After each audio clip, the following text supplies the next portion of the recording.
Hello friends, हमारे YouTube channel पे आपका स्वागत है। फ्रेंड्स, आज हम बात करेंगे, कुछ इम्पॉर्टेंट टॉपिक ही आपको देंगे। देखते हैं। देखो, ये शैक्षिक सत्र 2023-24 से लागू NCERT बेस्ड पे देखेंगे हम। NCERT बेस्ड पे बुक है ये, और ये कक्षा 11 की बुक है। तो आज हम इसी से क्वेश्चन देखेंगे। तो यहाँ पे हम देखेंगे कटाई सिलाई के लिए आवश्यक वस्तुएं या सिलाई किट, इसके बारे में बात करेंगे। तो जो इसमें आवश्यक वस्तुएं दी गई हैं, वो आवश्यक वस्तुएं जो हैं, जैसे यहाँ पे बात कर रहे हैं सिलाई किट के मुख्य उपकरणों का सामान्य परिचय निम्नलिखित है। तो इतना तो सबको पता है, कैंचियाँ होती हैं, सुइयाँ होती हैं, और उसके बाद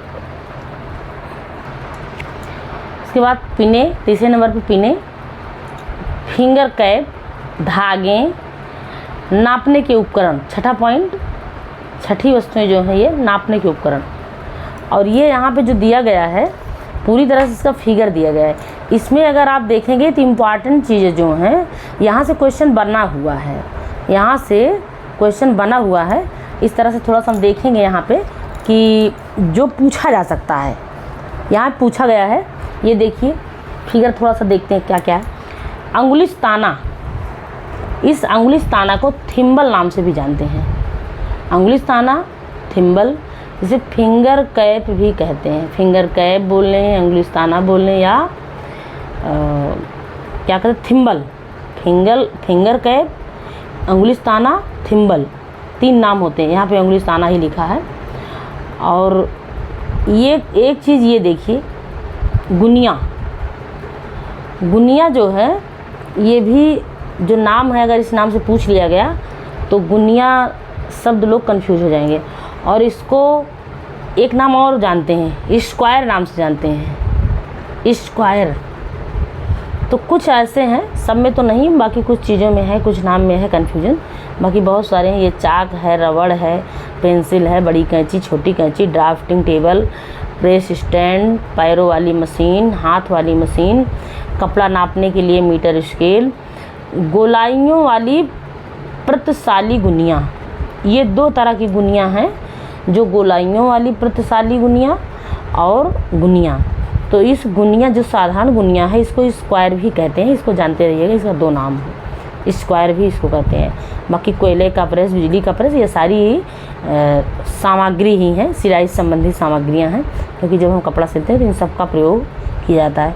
मशीन की सुइयाँ भी हैं, और ड्राफ्टिंग कील भी है, ड्राफ्टिंग व्हील और कील का भी प्रयोग किया गया है यहाँ पे। तो ये हमारे सारे उपकरण हैं। ये देखने के बाद हम लोग थोड़ा सा नाम इनका देख लेते हैं। तो यहाँ से ये चीज़ ध्यान दीजिएगा कि अंगुलिस्ताना, थिम्बल, ये क्वेश्चन, इन 3 नाम है, तो यहाँ से क्वेश्चन बना हुआ है। तो दूसरा जो क्वेश्चन बन सकता है, ये गुनिया या स्क्वायर क्या होता है, अच्छा किस काम में लिया जाता है, यहाँ पे सब डिटेल में दिया गया है। आप इसको डिटेल में पढ़कर और पाँच करके पढ़ भी सकते हैं। इस बुक में पूरी तरह से दिया है डिटेल में। ये हम आपको दिखा दे रहे हैं। मिल्टन क्लॉथ, लकड़ी की मेज, गुनिया, मोम, मिल्टन चाक, और ये सिलाई मशीन। तो सिलाई मशीन तो मुख्य है ही है। और उसके बाद ये बनावट और प्रयोग विधि लिखा गया है। बनावट व प्रयोग विधि, मतलब सिलाई मशीन की बनावट कैसे होती है। और दूसरी वीडियो जब हम लाएंगे तो उस पर सिलाई मशीन के पुर्जों की बात करेंगे, कि सिलाई मशीन में कौन कौन से पुर्जे होते हैं, और उन पुर्जों के नाम और कार्य हम देखेंगे। पुर्जों के नाम और कार्य पे बात करेंगे। तो आज यहाँ की बातें देख लेते हैं जो इसमें है, सिलाई मशीन की बनावट व प्रयोग विधि कैसे होती है। तो यहाँ पे लिखा है इतना सारा, ये आप इसको पॉज करके वीडियो को देख भी सकते हैं, पूरा इसको डिटेल में पढ़ भी सकते हैं। इसमें देखेंगे एक बहुत इम्पॉर्टेंट चीज़ें जो हैं, ये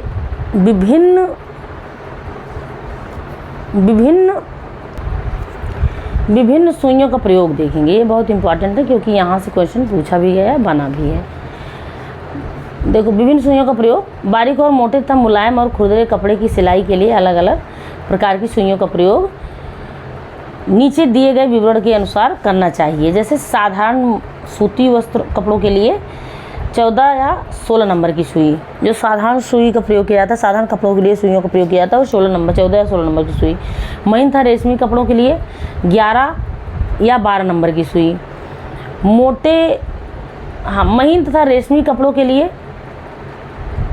11 या 12 नंबर की सुई। मोटे कपड़े जैसे जीन्स आदि के लिए 8 या 9 नंबर की सुई। ऊनी वस्त्रों के लिए 8 या 9 नंबर की सुई। इस तरह से ये देख लीजिए कि यहाँ पे सुइयों के नंबर और कपड़े, किस कपड़ों पे कैसी सुइयों का प्रयोग किया जाएगा, ये दिया गया है। और इसी में एक पॉइंट और भी देख लेते हैं आगे। सुई टूटने के कारण, सुई उल्टी या टेढ़ी लगी हो, ये पूरा डिटेल में आप पढ़ लीजिएगा इसको। ये सुई टूटने के कारण भी लिखा गया है। उसके बाद धागा टूटने के कारण है, बखिया खराब होने का कारण भी है। क्यों बखिया खराब होने लगती है, इसका भी कोई कारण होगा, किस कारण से होता है। उसके बाद एक पॉइंट है मशीन भारी चलने के कारण। ये मशीन जो है, यहाँ से भी क्वेश्चन पूछा गया है, मशीन भारी क्यों चलती है, मशीन भारी क्यों चलती है, ये क्वेश्चन, मशीन भारी चलने का कारण क्या है, ये क्वेश्चन पूछा गया बना हुआ है। यदि मशीन को तेल डालकर बंद पड़ी रहने दें और उसका प्रयोग ना करें तो मशीन जाम होकर भारी चलने लगेगी। ऐसी अवस्था में पहले मशीन को कुछ समय तक बिना धागा डाले खाली चलाएं। तो ये इतनी बातें कर लिए। इसमें जो है आपको जो पढ़ना होगा, जो अच्छे से समझना होगा, उसको आप पॉज करके वीडियो को पढ़ भी सकते हैं। और ये चीज़ बहुत इम्पॉर्टेंट है, सुइयाँ और कपड़े, इसको आप बढ़िया से तैयार कर लीजिएगा। और कहीं से आपको कोई भी टॉपिक में, कोई भी ब्रांच में अगर कोई कन्फ्यूजन कहीं से होगा तो आप कमेंट करके ज़रूर बात कीजिएगा और हम आपके कमेंट को क्लियर करेंगे। तो फ्रेंड्स, धन्यवाद, आज के लिए इतना ही। और अब आप हमारे वीडियो को लाइक कीजिएगा, सब्सक्राइब कीजिएगा। धन्यवाद फ्रेंड्स।